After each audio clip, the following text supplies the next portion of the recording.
Bonjour, bonjour. Actuellement, je me trouve toujours dans mon champ, dans ma plantation. Et ici, c'est le lieu où j'avais fait le charbon. Vous vous souvenez du fameux charbon que nous avons fait et qui s'est soldé par une perte à la dernière minute. Vous savez, il y a des gens qui m'ont posé la question une fois sur la chaîne, sur notre chaîne YouTube, celle de savoir, est-ce que s'il fallait reprendre à zéro, pourquoi est-ce que vous n'êtes pas entré directement dans une école d'agriculture? Je leur ai dit ceci, s'il fallait reprendre, je passerais par les mêmes chemins.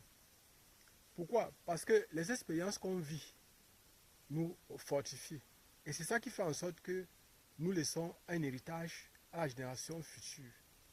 L'échec ou le semblant d'échec que j'ai eu est une expérience qui peut aider beaucoup d'autres personnes. Aujourd'hui, je ne peux plus tomber dans les mêmes pièges. Pourquoi? Parce que j'ai vécu ces expériences-là. Parce que j'ai eu à perdre et je sais ce que c'est que la perte. Je voudrais attirer l'attention de beaucoup qui pensent que pour nous, la vie est simple, la vie est facile. Qui pensent que nous autres qui faisons dans les vidéos YouTube, nous avons une vie qui est très belle. Non. Il y a parfois, je demande à mes abonnés, aux personnes qui me posent les problèmes, de donner 1000 francs, 1500, 2000 francs pour que je puisse répondre à leurs questions. Mais ces personnes-là trouvent que je leur demande trop. Or, parfois, il faut voir, par exemple, une personne veut entrer dans une école. L'école coûte 500 000 francs par an. La personne veut se préparer à un concours.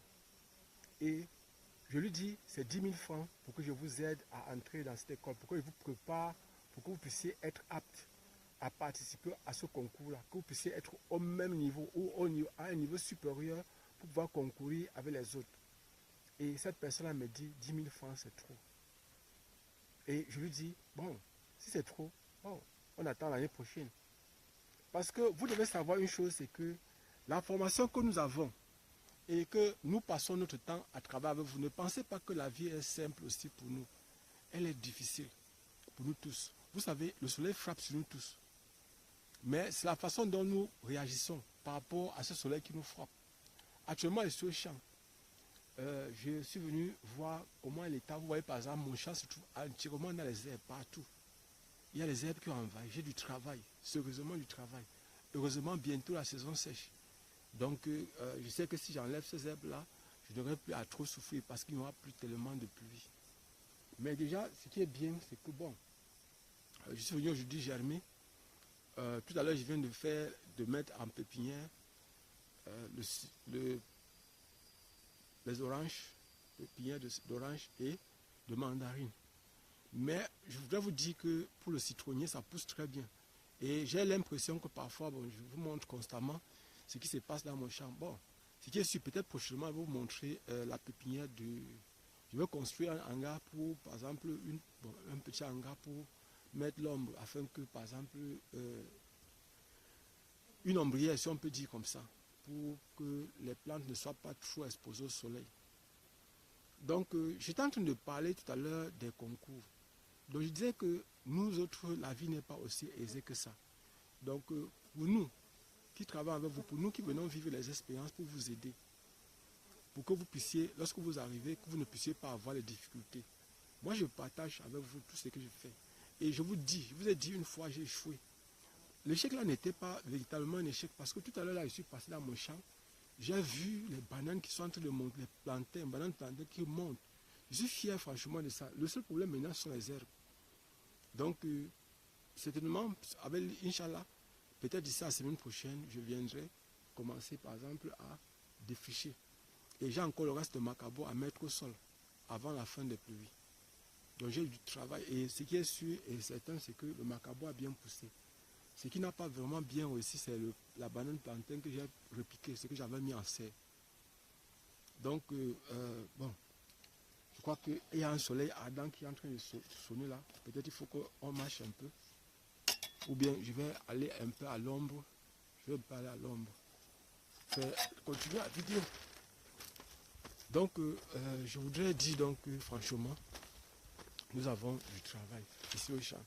Et pour vous qui suivez nos vidéos tous les temps, faut savoir que l'expérience que nous on vit, on les partage avec vous pour que vous ne puissiez plus souffrir. Il y a une personne qui m'a demandé l'autre jour si par exemple, quels étaient les rendements sur les cultures du riz. Parce que j'avais fait des vidéos où j'avais montré dans cette vidéo-là la culture du riz. La culture du riz.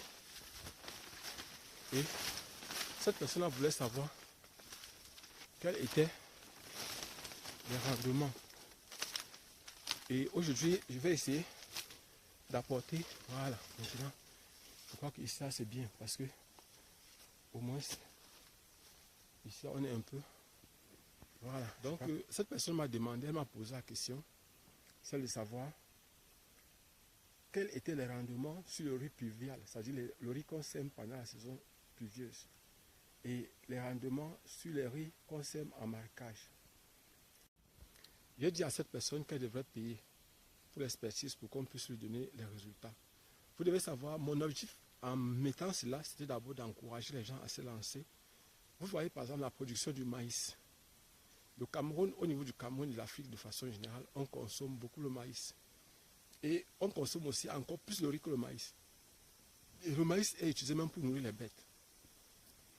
Et n'oubliez pas que, en ce qui concerne le maïs, on utilise le maïs pour nourrir les poules, les canards, les vaches.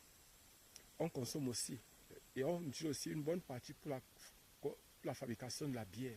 Les brasseries du Cameroun, par exemple, en achètent en souvent très grande quantité pour pouvoir fabriquer la bière. Donc, et mon souhait, mon objectif, c'était donc de faire en sorte que les gens puissent cultiver, même sur les petites parcelles, les petits carrés de 50 mètres sur 50, le riz, de telle sorte qu'elles puissent consommer d'abord elles-mêmes ces riz-là, et puissent vendre le petit surplus au marché, un peu comme on fabrique le maïs. Il y a des gens qui peuvent arriver peut-être parfois au marché, voir les personnes qui ont regroupé 10 sacs, 15 sacs de maïs, et vous pensez que c'est le maïs venant d'une seule personne. Non. Parfois, c'est le maïs venant de 200 personnes. Il y a une personne qui est venue vendre un seau de 15 litres, l'autre est venue vendre une cuvette, une autre personne est venue vendre 2 cuvettes, une autre personne est venue vendre un sac. Et en fait, c'est comme ça. Et très souvent, c'est la culture de subsistance. Donc mon souhait, c'était de faire en sorte de vulgariser ce que le gouvernement camerounais avait fait pour les populations, c'est-à-dire de mettre à leur disposition les semences de riz pluvial. C'est vrai, il faut que je me renseigne encore bien là-dessus pour pouvoir bien informer ceux qui sont sur la chaîne. Peut-être d'ici quelques jours, j'irai au ministère de la Culture, au niveau de cette ville, et j'étais d'abord allé là-bas, il n'y avait personne. J'ai passé toute la journée là-bas, il n'y avait personne. On avait mis la chaise devant la porte. Mais je vais essayer d'aller cette fois-ci encore pour voir si je peux trouver des personnes, c'est-à-dire les dirigeants, les responsables. Je vais aller à l'inspection, ou à la délégation de la culture ici, pour voir, du ministère de la Culture, pour voir si, par exemple, il y a des semences qui sont disponibles pour les populations, ou encore, et à quel prix ils peuvent laisser, ou bien peut-être ces semences sont partagées gratuitement. Bon, on verra. On verra. Donc, j'étais en train de dire dans cette vidéo que, franchement, il faut comprendre que vous devez parfois participer à la construction de votre bonheur. Nous autres, on dépense énormément d'argent pour nous former. Moi, par exemple, lorsque je vois une formation, même si c'est 300 000, 500 000, je peux payer. Parce que je sais que ça va me donner un plus. Ça me permet de gagner. Aujourd'hui, me voici, je suis en train de faire un verger. Dans mon verger, je vais construire les 3 types de ruches que j'ai construits déjà à l'ouest. Je vous ai dit, au départ, j'ai mis 32 ruches à l'ouest. J'ai déjà récolté le miel. J'ai déjà consommé le miel venant de mes ruches. Personnellement, j'ai déjà vendu une partie. Bon, c'est vrai que pour le moment, ce n'est pas encore vraiment ce que je voulais. Mais c'est déjà quand même ça. Ici, par exemple, ça sera la haute densité, c'est-à-dire la grande quantité. Parce que dans mon champ ici, je pourrais mettre au moins 2000 ruches. Au moins, je suis à 12 hectares. Donc, je peux dire, par exemple, par hectare, je peux mettre environ 100 ruches. Parce que, en fait, en ce qui concerne la densité ici, je vous ai dit pour les orangers, et je vais aller au-delà de 800. Ce sera entre 800 et 1000 tiges par hectare.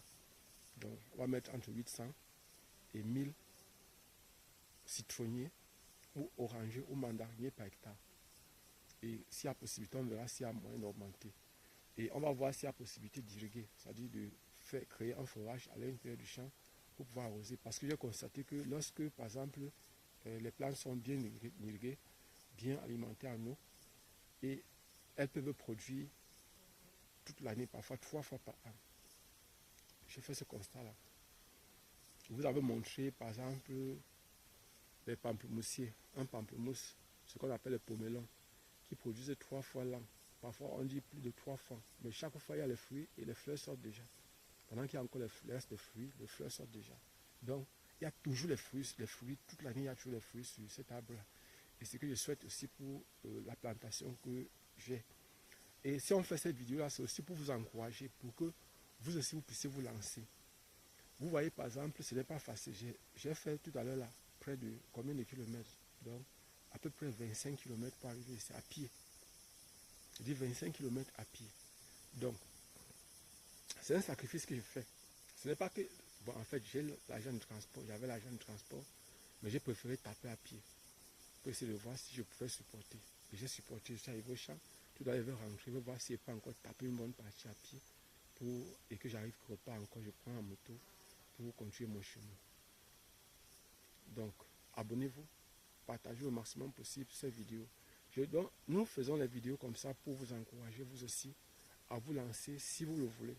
Et les expériences qu'on vit ici, on va les partager avec vous. C'est-à-dire qu'on va partager tout avec vous pour que vous puissiez vous aussi vous lancer. Je suis à 12, je serai à 12 hectares ici. Et ce qui est sûr, ce n'est pas la fin.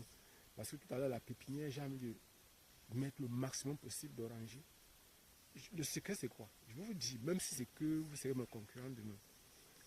On a constaté au niveau de Yaoundé que les oranges produites au Cameroun sont consommées seulement 1 mois et demi durant 12 mois. C'est-à-dire pendant 10 mois et demi, les oranges qu'on consomme au niveau de Yaoundé sont importées du Nigeria. Et certainement, ça doit être le cas pour tout l'ouest du Cameroun. Et vous voyez donc que si on importe les oranges venant du Nigeria, le Nigeria a presque tous les mêmes climats et le Cameroun a même plus de climats favorables par rapport au Nigeria. Parce que n'oubliez pas, le Cameroun, on a 2 saisons sèches, 2 saisons pluvieuses. On a une grande saison sèche, une grande saison pluvieuse, une grande saison, une petite saison sèche, une petite saison pluvieuse. Donc on a 4 saisons au total au niveau du climat général. Ça c'est le climat de la zone équatoriale. Parce qu'au niveau des tropiques, au niveau par exemple de l'extrême nord et du nord, le climat est différent. Ou au niveau de la Damawa. Bon, c'est vrai, je n'ai pas voulu détailler les différents climats qu'il y a au niveau du Cameroun. Je parle de façon globale dans le Grand Sud, dans les zones de forêt et de savane. Donc voilà par exemple, donc nous, lorsque vous voulez vous préparer à un concours, n'oubliez pas, c'est votre avenir que vous cherchez, c'est pour vous. Et là maintenant, là, quand vous allez venir, pour ceux qui sont en première année à l'université, pour ceux qui sont en première année dans les écoles de formation, pour ceux qui sont en 3e année à l'école nationale supérieure polytechnique, dans les UIT, bref, tous ceux qui sont dans les écoles de formation, dans les écoles, dans les universités, ou même encore en première ou en terminale, nous sommes disponibles. On travaille particulièrement sur WhatsApp. Ceux qui ont travaillé avec nous savent déjà comment on travaille. Nous sommes des as du travail. Quand on dit quelque chose, on fait. Je vous avais demandé de nous tester. Continuez à nous tester. Et vous verrez comment nous on travaille. Vous allez voir que vous allez être parmi les meilleurs. Donc, voilà ce que j'avais à partager avec vous. Et s'il vous plaît, acceptez de payer, par exemple, les formations qu'on vous demande ou les contributions pour les consultations. C'est nous encourager aussi à pouvoir faire mieux les vidéos. Parce que vous devez savoir une chose, c'est que nous qui sommes, par exemple, en train de faire ces vidéos-là, moi particulièrement, YouTube ne me paye pas. Et je dépense environ 1000 francs chaque jour pour la connexion Internet, pour répondre à vos différentes questions. Donc, s'il y a possibilité, vous me demandez parfois les documents. Moi, j'ai des partenaires. Et les partenaires, à moi-même, ils refusent de me donner parfois même la photocopie d'une page d'un document. Or, je les envoie les clients tous les temps. Et parfois, eux, ils ne me donnent absolument rien.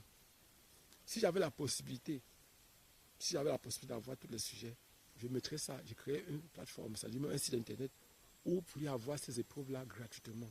Et pourquoi pas même les corrections.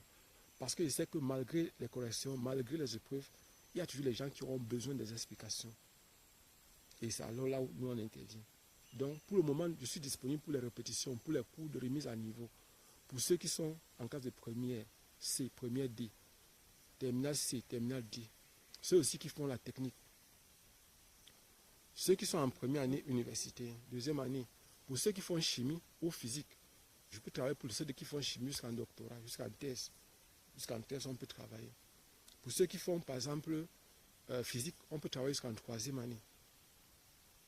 C'est-à-dire au niveau 1, on peut travailler en électrostatique, en électrocinétique, en magnétostatique, en optique géométrique, en mathématiques, analyse vectorielle, analyse numérique, sur les suites, les séries de fonctions, les séries entières, les suites de fonctions.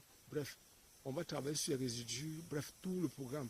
Mécanique du solide, mécanique du point, relativité restreinte, électromagnétisme, bref, mécanique du fluide, mécanique quantique, physique quantique, bref, on va travailler sur tout le programme. Pour ceux qui sont en première année, donc dans les écoles de formation comme l'École nationale supérieure polytechnique, vous allez voir par exemple les fonctions, les nouvelles fonctions. Il faut bien comprendre la chimie, parce que surtout pour ceux qui vont faire par exemple dans la recherche, ceux qui veulent faire des inventions, vous devez bien comprendre la physique, bien comprendre la mathématique et bien comprendre la chimie. Pourquoi? Parce que, je vais prendre un exemple, la thermodynamique que vous voyez, on va brosser ça comme ça. Vous n'allez pas voir en profondeur. Alors que vous êtes des futurs créateurs, vous êtes des futurs inventeurs, vous êtes des personnes qui devraient être aptes d'ici quelques temps à inventer, à créer. Donc, vous devez chercher à bien comprendre ce que vous voyez en chimie, surtout la thermodynamique, échange de chaleur. Vous devez comprendre ça correctement. Vous devez bien comprendre les acides de base, l'oxydation. Vous devez bien comprendre. Je vais prendre un exemple simple pour que vous puissiez bien comprendre. Pour la construction des bateaux, on constate que le fer, lorsqu'on utilise le fer, même pour construire les voitures, le fer est facilement attaquable par l'eau. Lorsque vous laissez le fer près de l'eau, ça dure dehors, il y a les réactions d'oxydation, le fer va se rouiller. Qu'est-ce qu'on fait?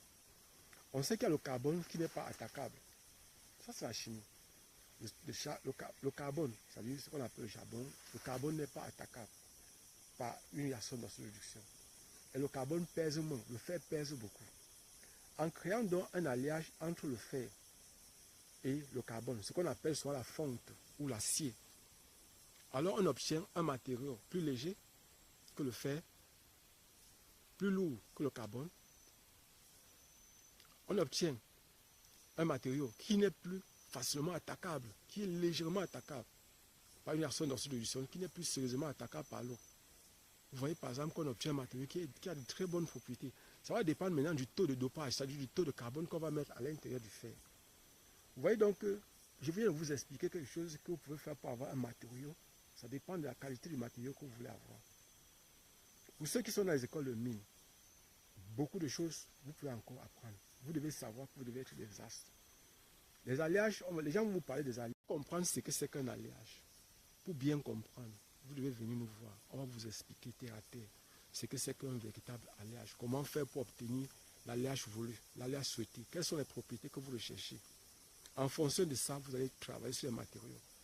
Les gens disent que nous, en Afrique, on ne maîtrise rien, qu'on ne connaît rien. C'est faux. Nous avons des cerveaux. Le seul problème, c'est qu'il faut qu'on s'associe, qu'on voit comment, par exemple, que les gens apprennent à comprendre, que les gens veuillent comprendre, que les gens veuillent maîtriser. C'est ça qui nous intéresse. Moi, je suis enseignant, je suis professeur. Et je peux suivre les gens jusqu'à ce qu'ils arrivent. Nous avons plus de 150 docteurs que nous avons eus, qui sont passés entre nos mains. Vous allez dire peut-être pourquoi est-ce qu'on vient... Non, vous devez comprendre la vie comme ça. Nous, notre travail, c'est d'aider à faire mieux, permettre aux autres de progresser. Nous sommes comme le pont, on se place là, on les porte au-dessus de nous pour qu'eux ils traversent. Voilà ce que nous sommes, nous les enseignants. J'avais dit dans une de mes précédentes vidéos que les enseignants avaient une mission, avaient une mission divine, une mission messianique. Les gens ont commencé à me voir comme si j'étais un extraterrestre. Non. Le travail de l'enseignant est un être à part, c'est un être particulier. Parce que toute la construction sociale est basée sur l'enseignant. L'enseignant est celui-là qui peut construire, qui peut détruire. Ça, c'est ce que beaucoup de gens... Et c'est ça qui me faisait ma particularité. Donc c'est une des choses qui m'a marqué quand j'étais à l'école normale supérieure de Yaoundé 1. Je vous ai toujours dit, je suis dans la 51e promotion de l'école normale supérieure de Yaoundé 1. Bon, il y a des gens qui vont me poser d'autres questions. Si vous avez des questions, posez. Bon, je crois qu'on peut arrêter la vidéo comme ça. Mais sinon, s'il y a des gens qui veulent se préparer au concours, il y a des concours qui sont encore dehors. Il y a encore beaucoup de concours dehors. Donc ceux qui veulent entrer dans les écoles d'ingénieurs, formez-vous. Entrez, formez-vous et réussissez à votre concours. Ceux qui veulent entrer dans les écoles de médecine, formez-vous et entrez dans votre école. Abonnez-vous et partagez. On se voit prochainement. Inch'Allah.